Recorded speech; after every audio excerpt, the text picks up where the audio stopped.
Buenos días, muchas gracias al maestro Miguel Villegas por volverme a invitar a hablar con los alumnos de la Facultad de Psicología en los primeros semestres.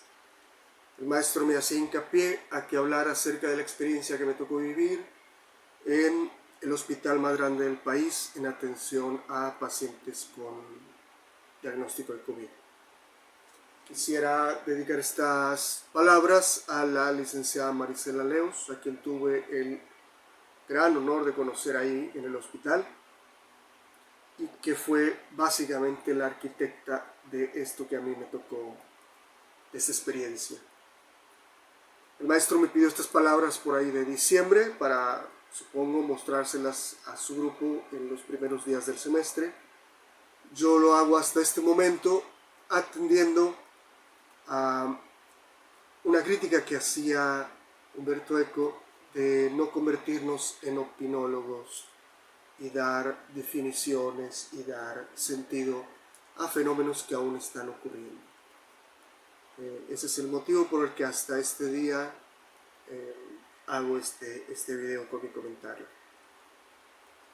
La pandemia no es la primera que nos ocurre, pero tiene la particularidad de nuestra época. Es una pandemia global, inmediata.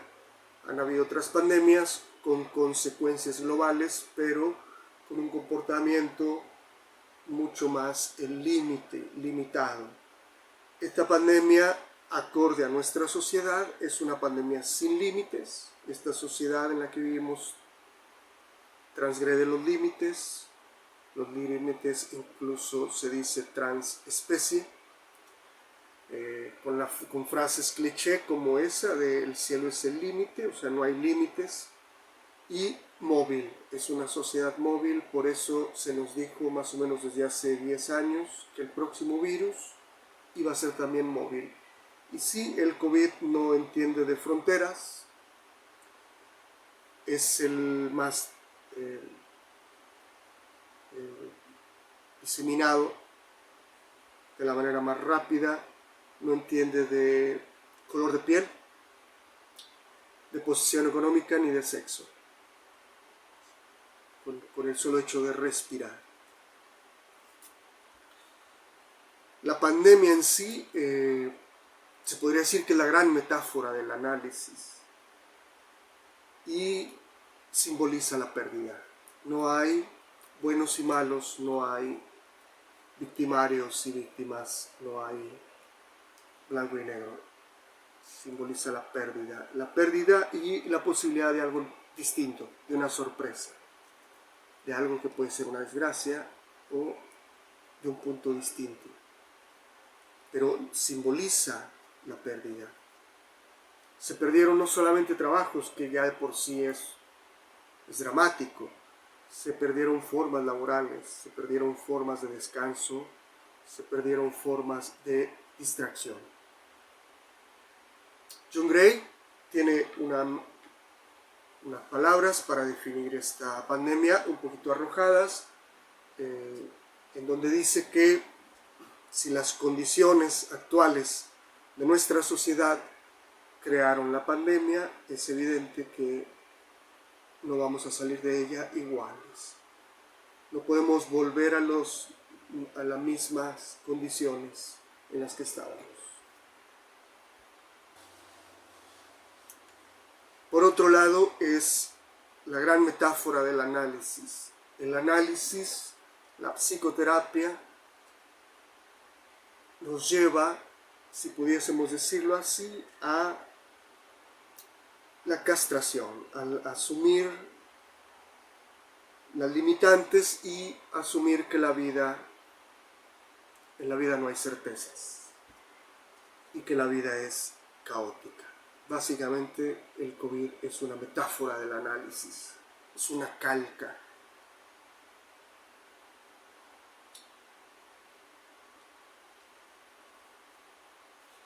La primera experiencia que me tocó de manera personal, de alguien que yo amo,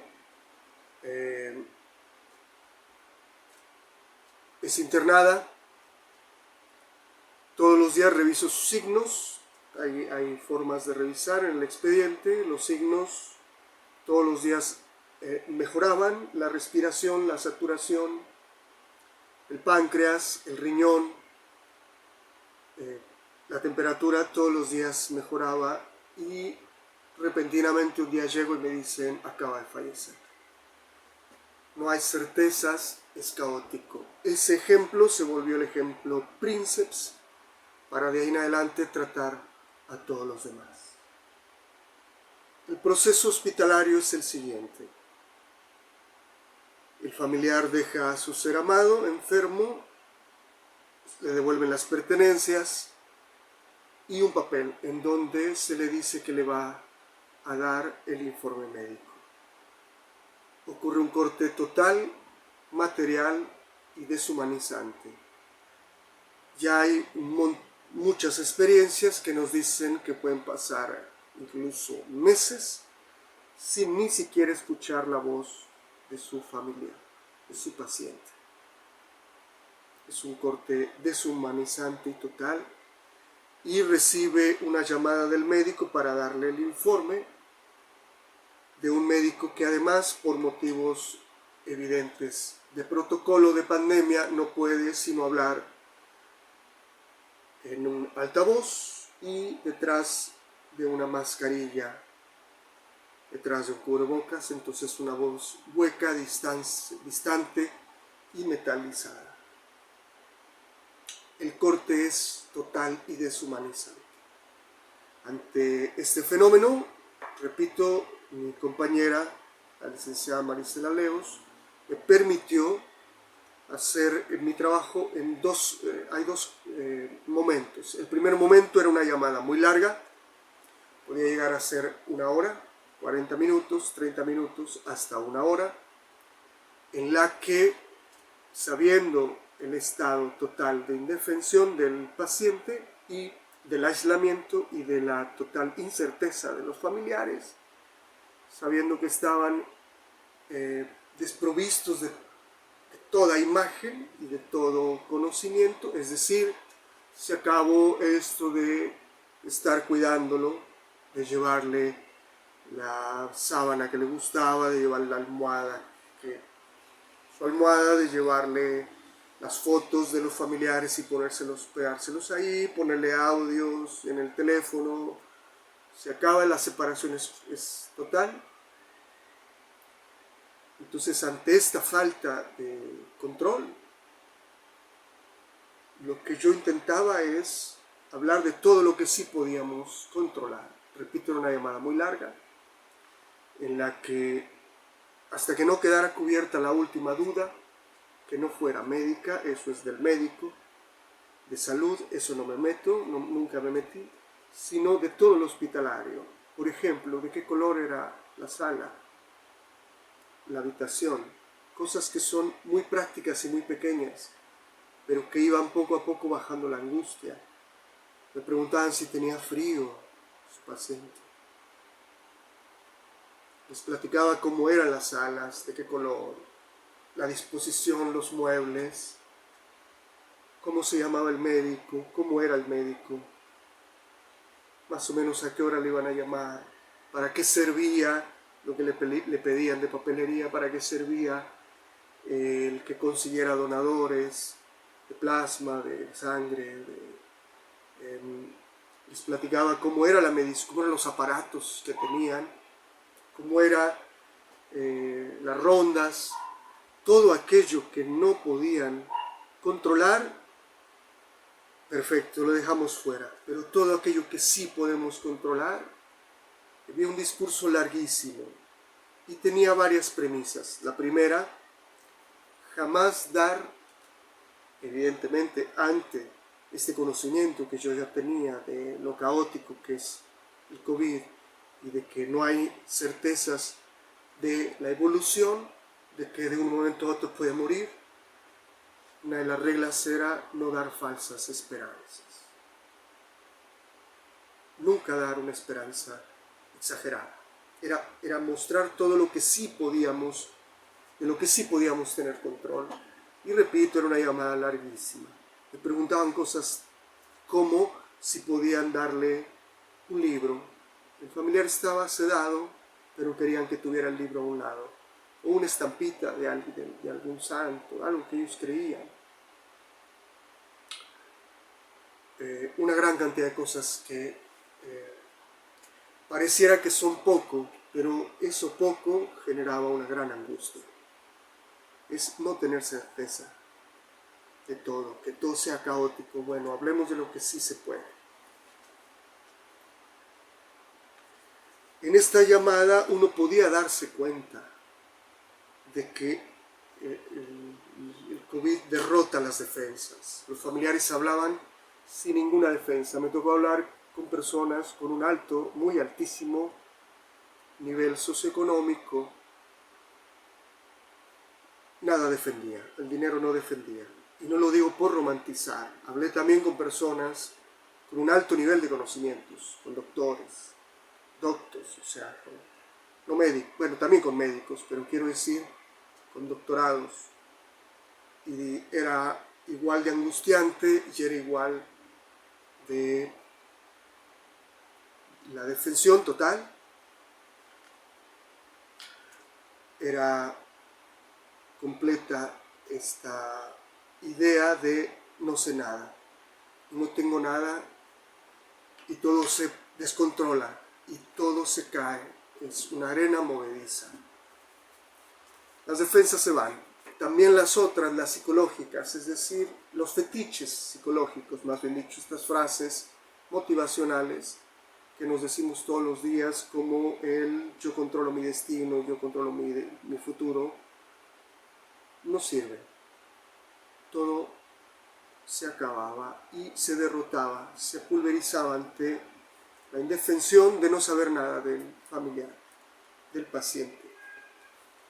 El COVID derrota las defensas. Como usted sabe, las defensas nos ayudan, las defensas son sanas. Hay algunas que se vuelven patológicas, pero en su gran mayoría las defensas son ropajes, son cosas que nos defienden. Bueno, las defensas se derrotan, nada funciona, ni frases, ni clichés, ni lo material, ni los conocimientos. Aparece, sin embargo, en esa charla algo que a mí me sorprendió, por eso digo que el COVID también nos trae sorpresas, porque aparecían en esa llamada personas que hablaban con autenticidad, totalmente auténticos, sin frases cargadas, sin pensar en que porque tengo un gran auto o porque tengo un gran conocimiento. Hablaban conmigo como de un amigo a otro, como de alguien de quien tomarse para no soltarse, aunque ofreciera muy poco. Aparecía la autenticidad, donde no hay arreglos, donde no hay maquillaje, y un fenómeno fundamental. No importa el nivel de conocimientos o el nivel de edad o de cualquier otra cosa, se acababa, se derrota la defensa, se derrota el conocimiento y aparece la religión. Todo se trataba de explicar por medio de lo divino, que es una contradicción, si se podría decir, porque Dios es inexplicable y resulta que terminaba siendo lo que los familiares buscaban para encontrar una explicación. ¿A qué? John Gray lo dice en una frase abstracta, que el conocimiento no sirve para los datos o para tener una sensación de conocimientos, pero que la religión sigue sirviendo para dar sentido a las cosas. Cuando no hay sentido, cuando es un caos todo, lo único que nos puede dar sentido aún hoy es lo espiritual. Y esto lo digo también porque hay una frase que se ha vuelto repetitiva de Lacan que dijo Lacan en una clase que el único amo era la ciencia. Y al menos lo que a mí me tocó vivir, la ciencia no es amo en absoluto. De hecho, quienes estamos vacunados aún no sabemos de las consecuencias y quien entra con un diagnóstico de COVID aún no se sabe su pronóstico y cómo va a ser el desarrollo, porque es caótico. La ciencia lo buscamos para tener conocimientos, pero para ordenar, para tener un orden, para eso requerimos de nuevo a lo espiritual. Es decir, estoy hablando de la sociedad. Aún sigue buscando en lo espiritual un saber que es de la comprensión. Comprender los sitios, los momentos, en qué lugar estoy, para qué ocurrió esto. El acto más fuerte que se le pedía a un familiar después de ese corte deshumanizante, después de 3 meses de no saber nada, era cuando fallecía y se le entregaban, por otra vez evidentes razones de pandemia, se le entregaban las cenizas. ¿Cómo hacía él para empatar que este ser humano que había dejado concordara con este objeto, con unas cenizas? Y no estoy hablando de una cuestión de conspiración, incluso aunque pudiéramos tener toda la certeza de que esas cenizas son resultado de la cremación de su padre o de su madre. Usted sabe que estamos hablando de lo psicológico. Como hacía, lo único es con un acto de fe. Y la segunda parte, después de entregarle las cenizas, estaban prohibidas las ceremonias religiosas, las ceremonias de duelo. No hay duelo, no hay ceremonia, no hay llanto, no hay esas expresiones muy histéricas y que llegan a ser hasta cierto punto exageradas, infantiles, pero que usted y yo sabemos que tienen un propósito y de que al no llevarse a cabo, ese dolor, ese sufrimiento va a salir en otra experiencia, en otra dolencia, y va a provocar otra cosa. Y esto nos conecta con qué va a pasar con las consecuencias de esto que se ha denominado la guerra. Como usted sabe, al COVID se le ha nombrado así. Y como usted sabe, siendo psicólogo, lo que se nombra con el lenguaje da sentido y da nombre y funda. Y si nosotros le hemos llamado a esto una guerra, los médicos son guerreros, son soldados, usted sabe toda la metáfora que se ha utilizado. La gran pregunta que se hace no solamente en nuestro país, se hace en Argentina, en España, en Estados Unidos, se hace en todo el mundo, es ¿qué va a pasar con los damnificados de guerra? Si vamos a la Segunda Guerra Mundial, nos damos cuenta de que las consecuencias fueron graves. Un poco más cercano, la guerra de Vietnam, usted puede buscar y hay una cantidad de documentales, libros, películas que exponían todas las consecuencias que dejó la guerra de Vietnam en un momento en donde regresaban los soldados totalmente traumatizados a un país que ni siquiera fue invadido, y aún así las consecuencias fueron muy graves. ¿Qué va a ocurrir con nuestros damnificados de guerra? Esto, repito, se ha hablado en todo el mundo bajo esta denominación. ¿Qué vamos a hacer con la pandemia psicológica? Como le decía hace un momento, John Gray dice que si este modelo creó el COVID, no podríamos volver al modelo anterior. Como también le dije, la gran metáfora de un análisis, que si bien tiene la primera parte, que es asumir la castración y enfrentarse al caos con un poco de más fortaleza, también nos dice que en la vida se producen sorpresas. Es decir, al haber una modificación global, también pueden ocurrir cuestiones que sean positivas, como una menor movilidad en el sentido de alejarse de la familia, una mayor interconectividad, aunque sea por medio del Internet, pero debemos estar preparados también para lo bueno, porque si no entonces caemos en otra cosa que sería más bien un goce del dolor. Hay que estar preparados también para la alegría. No sabemos qué va a ocurrirnos de manera positiva. Quisiera cerrar platicándoles de la segunda parte de mi función. Le recuerdo, yo hacía una primera llamada de media hora, donde le platiqué ya lo que hacía. A partir de ahí, todos los días se me permitía 2 minutos antes de pasarle al familiar por teléfono, antes de pasárselo al médico, se me permitían 2 minutos solamente. La licenciada me decía, solo tienes 2 minutos, no más, y de ahí se lo pasas al médico. ¿Para qué? Sabiendo todo esto que ya hemos platicado, era traer, por medio del lenguaje, traer al enfermo, al discurso del familiar, con cuestiones otra vez prácticas y concretas. Ampliar, es decir, detener un poco la deshumanización, el corte, acompañando a que el familiar hablara incluso de la enfermedad. O sea, yo me ponía en esta posición del no saber. Yo le decía, ¿cómo está tu familiar? ¿Cómo sigue? Y él me platicaba lo que evidentemente el doctor ya le había comentado, que bueno, sigue así, y entonces tenemos la esperanza y tenemos la fe.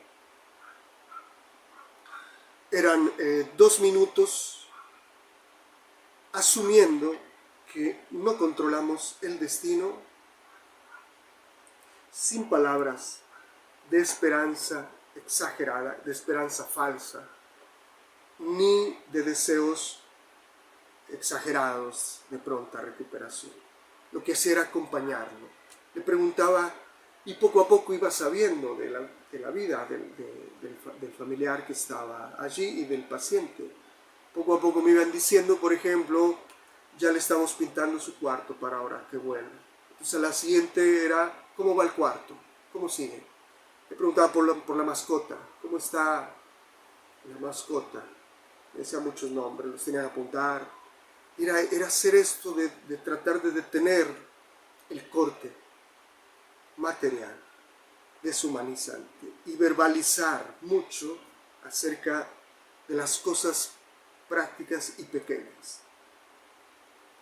Un acompañamiento en medio de la tragedia que no tiene culpables, que no tiene certezas, que no tiene victimarios, que no tiene víctimas, solamente pérdida. Pero ante la pérdida, le repito, hay que estar muy atentos también a las sorpresas, a esto que nos pueda traer de positivo. Por ejemplo, el que usted pueda en un futuro dar psicoterapia en línea y entonces pueda tener una ampliación de sus horarios, o que pueda atender a personas muy adultas que no pueden salir y que requieren psicoterapia, que no pueden ir a un consultorio. En fin, hay una gran cantidad de cosas que aún no sabemos. Tal vez era solamente 2 minutos, y aquí termino con una frase de tipo esperanzadora. Eran solamente 2 minutos, los cuales yo prefería por encima de todo y que para mí eran oro puro. Muchas gracias al maestro, ojalá y esto motive comentarios y motive interacciones, las cuales estaré muy contento de comentarlas en un segundo video. Buenos días.